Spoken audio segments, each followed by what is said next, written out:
Assalamu alaikum. In today's video, I am going to show you how to make your pepper mix without tomatoes. I mean zero tomatoes.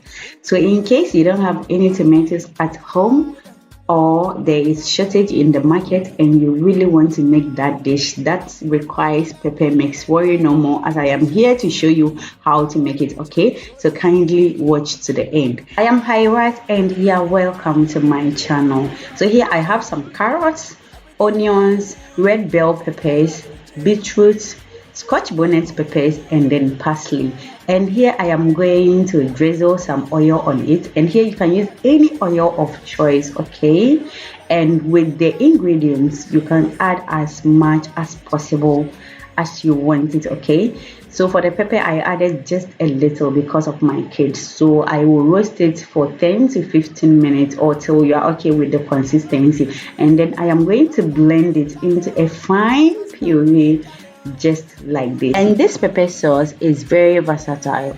You can use it in anything that requires pepper sauce. Okay, so make sure you try this recipe. Okay, so after blending I will transfer it into an airtight container, and here you can drizzle some oil on top of it to preserve it for a very long time. Kindly subscribe to my channel, like this video and share this video. Okay, see you in the next one. Bye.